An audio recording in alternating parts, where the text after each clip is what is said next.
Sawadee and welcome to another episode for the Funky Pod. And it's media, and I have to get rid of the weekdays, right? It's media cast day, not media Friday anymore, because it's Sunday actually.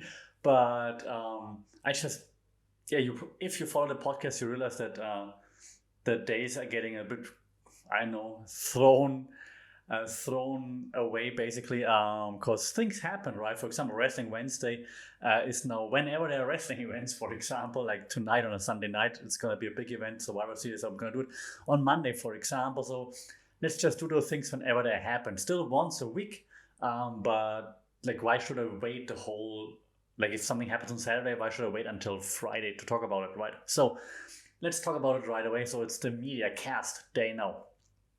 And the thing, and I'm shooting from the hip, so you're not gonna, if you watch this podcast, if you listen, you're not gonna see it, but if you watch the podcast, you're not gonna see me look a lot at my laptop besides just checking the time. Because why? Because usually I have all my notes there, but today I'm just not shooting from the hip. I have this in my head, but it's kind of like a rant again. And it's something I discussed before. The theory about it, or the theory of it, I discussed it before. Like, why is this happening in the media? And now I've seen it, I see it like more and more and more. For a long time, I didn't want to buy into conspiracy theories, and I still don't want to. So I don't believe in lizard people or anything like that.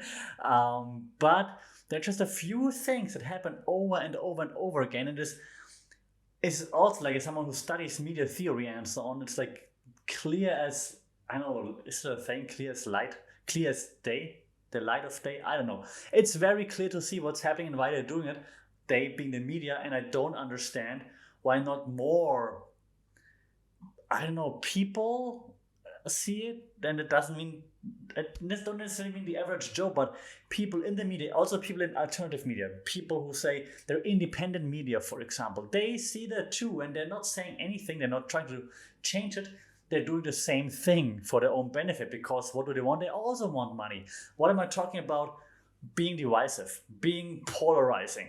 That's it. And every publication out there is doing this right now. And I'm just taking an example, and the example that now made me basically go over the edge was, a German-speaking example. It's from Austria, where I lived also for a while, and so I have strong ties still to Austria. I had an amazing time in Vienna, besides them making fun of me for being German all the time. But I had a great time living and working in Vienna, and I love the people there.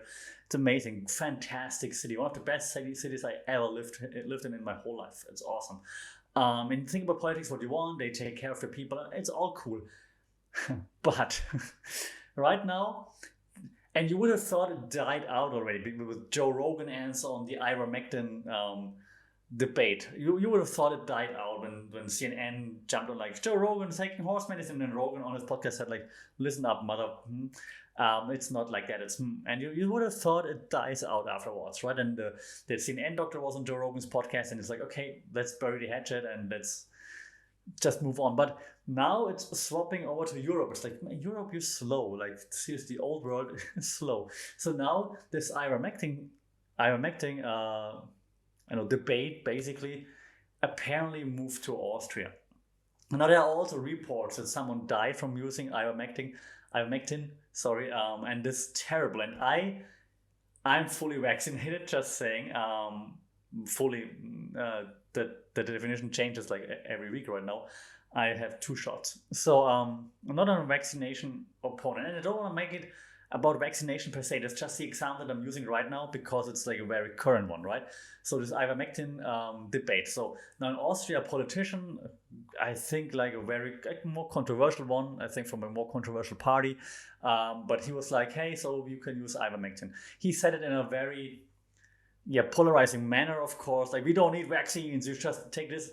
Yeah, BS, we know that. But now everyone's hating on this, saying, no, wow, this, like, if you're taking ivermectin, it's like just horse medicine, and people who take horse medicine are stupid and so on.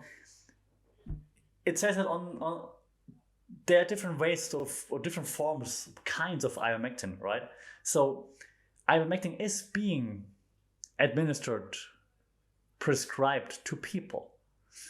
So I just hate the media going like, it's the horse dewormer, people are stupid. They're not, I mean, some are, but they're not necessarily stupid, because To get it, you have to go to a doctor, you have to get it prescribed, you have to go to a pharmacy, pick it up.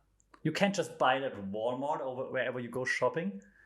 So, and now my problem, and again, it's not a vaccine debate on this podcast. My problem is with the media trying to take like this one polarizing standpoint, being like, this politician advocates for horse medicine, and those stupid people, they're taking the horse medicine. And it's just not the case, right? Now, do I think more people should get vaccinated? Yes, of course. But do I think that the media is taking this issue, is celebrating, like, yeah, that's another issue we could like blow up and divide people? Yes, I think that's exactly what the media is doing. The media is doing that over and over and over again. And why is it like that? Because that sells, right? Drama sells. Terror sells. Craziness sells. Panic sells. And we talked about this on the podcast before, like the concept behind this from the 70s, moral panic, whatever you call it, panic, making the audience panic works, sells. And we see this everywhere. We can see this on the left and on the right. And we can see this even in the so-called middle. Like, for example, and I know that's like a favorite show of Joe Rogan, like Breaking Point with Saga and Jetty and Crystal Ball, I believe. And yeah, I enjoy it too once in a while. But what they just did on their Instagram was like they wrote down, they showed a screenshot of a video that got demonetized, I think, on YouTube, or like the monetization got like restricted.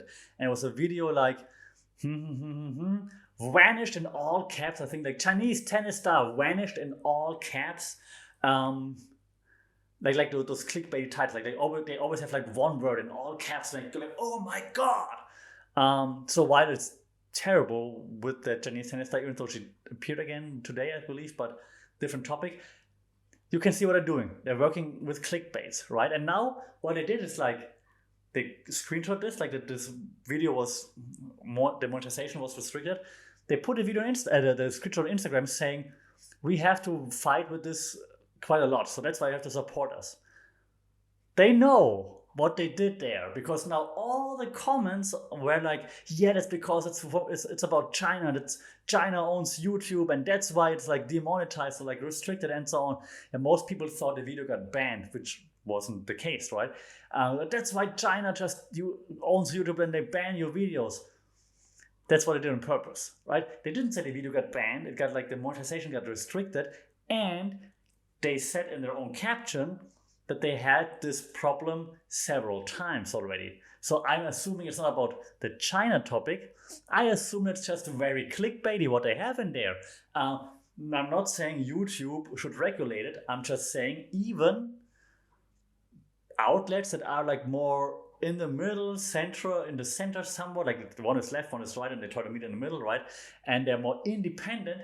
Even they work with like the panic, moral panic approach. Yeah, they have a panic button, like, look what's happening. So even your favorite show, quite likely, is doing that. And my favorite shows do that too. They all do it. And it's annoying. It's super annoying, right? If you, like, into journalism, you grew up in thinking that, you know, the BBC, the Guardian, and so on are like trustworthy news sources. Now that when you're growing up and you read more and you see like they're doing the same thing. Like all they want to do is just sell papers, sell views, clicks, likes, shares, and so on. They only care about you panicking. And that's an issue. Why? Well, initially, way back when journalism and media came together, like, hey, we are reporting. Back then, journalists actually said, hey, our job is to actually reflect what's happening in the media, to reflect what's happening in the world, to report on what's happening in the world. We are basically holding a mirror to the world and report on what's happening. Yeah, and lots of, if you study journalism, in many textbooks, journalism is referred to as the guard dogs, the watchdogs of society. Now, with trying to divide society and just going for clicks, they're not the guard watchdogs anymore. The only thing they're watching is their bank account. And I understand that I kind of like move towards Alex Jones territory here, speaking like all excited and crazy about it. Maybe I slowly understand why Alex Jones went crazy, because it's really annoying. I'm not saying Alex Jones is right all the time, by the way. I'm not saying this. I'm not saying follow Alex Jones. I'm just saying I understand how you can get really upset with the media, and you know it, you see it. The media knows what they're doing. They study those things, right? They're professionals. They know what they're doing. And lots of people out there on Facebook, social media, they know too, but no one does anything against it. And it's really frustrating. So I'm not expecting you to be like, okay, let's get out there, let's demonstrate. No, but I expect you to just use common sense is a tough thing to say, right? But just use your brain when you consume news. And that might sound a bit condescending. Don't mean it that way. I do the same thing. If you read something from a source that you trust, right, from a friend or from a reputable source that you usually trust, you just take it for granted. You're like, yeah, I'm just reading it. I read the headline. They know what they're talking about. I trust them. Don't do that. Just think about it. Really? Is that really the case? No matter if it's left or right. I'd just be like, why is that the case? And then you know who to believe, right? So I don't want to make this a lecture now, but it's just something that really annoys me, really upsets me, and it just makes everything worse. That's the problem. It doesn't benefit society, right? The media should benefit society in theory, but it doesn't. Now, I'm looking at the time right now. It's been 12 minutes of rant, so it's almost enough. But this, polarizing and this hidden agenda of the media, that doesn't stop here. And maybe we should go into more detail in other podcasts. But you can also see this in entertainment. Now, in entertainment, they don't want to polarize you. They want to make you go, okay. They don't want you to think about serious things, right? That's the agenda of entertainment. They want you to sit down. You can call it relaxed, but they don't want you to think about stuff. That's why soap operas, for example, are so famous and so well liked by politicians and so on, because if in whatever country you are in, soap operas are quite likely very successful. Why? Because they make the people switch off. Basically, they're not going to think a lot, and they're just going to look at this and like, next one, and so on. This all gets supported. And now really going to Alex Jones territory. That's supported by the government, the lizard people. I'm kidding. But of course, governments support those things because it makes it easier to control. God, I sound like Alex Jones. To control the people. It doesn't mean like mind control or anything. It just means makes you like more lethargic. Like, is it apathetic? Is it the right English word? I hope so. Not a native speaker. I'm sorry.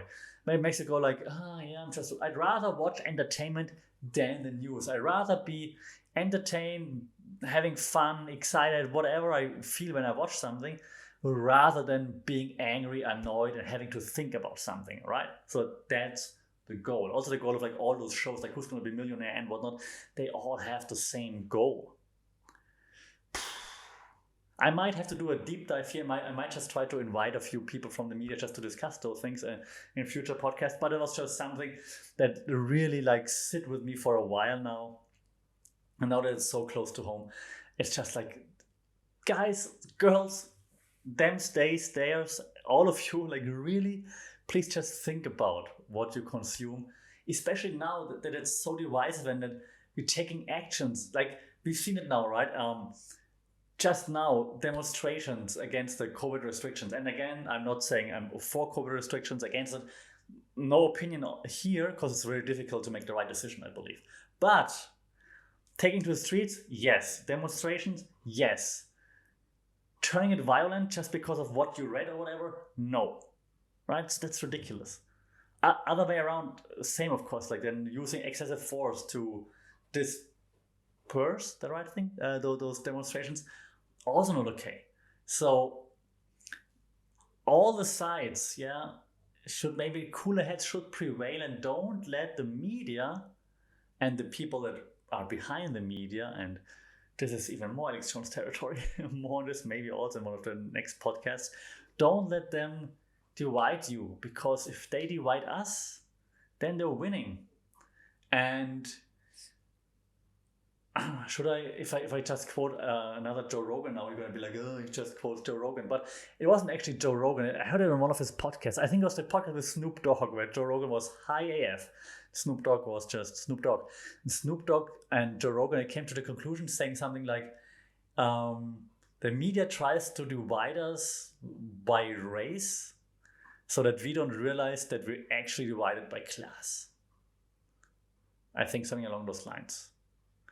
Right, so they try to make you think about one thing, but in the meantime, they divide you by other things. So the meaning, the upper higher class, the 1% is in charge of the media, for example, and they can make controllers. Maybe I should do a more hardcore breakdown of this in one of the future podcasts, if that's something that you're interested in.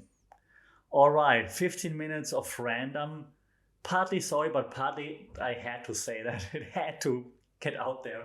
I promise the next media cast is going to be less ranting and more analysis again, promise. But I just had to say that because it just really sat with me and was like, oh God. So message is, key takeaway, don't let the media divide you. Because if they divide you and the people behind the media that own everything, then they're winning. Let's see if this video will be demonetized or banned on YouTube. If that's the case, I'm gonna post a screenshot with like all caps. Video removed, banned. I don't think it's gonna happen because, well, maybe because I said COVID a few times, so maybe I get like a warning sign like click here for COVID information. But again, this is not a COVID podcast. It's all about the media, so please take this away. Think before you act. That's also something you should always take away, or should use in life in general as a guideline. All right. As always, please do like, share, subscribe, and so on. Rate this podcast on Apple Podcasts, Google Podcasts, wherever you listen to it, Spotify, because it really helps to get found. If more people find us, we have a better conversation and debates on all those topics discussed here. Right. That's it for today. Thanks for listening to me ranting. A little bit of like Alex Jones meets Bill Burr with a German accent. Sorry, guys. Thanks for that. I'll see and talk to you rather soon. As always, please do take care, stay safe, and I'll see you then. Sawadee Krap.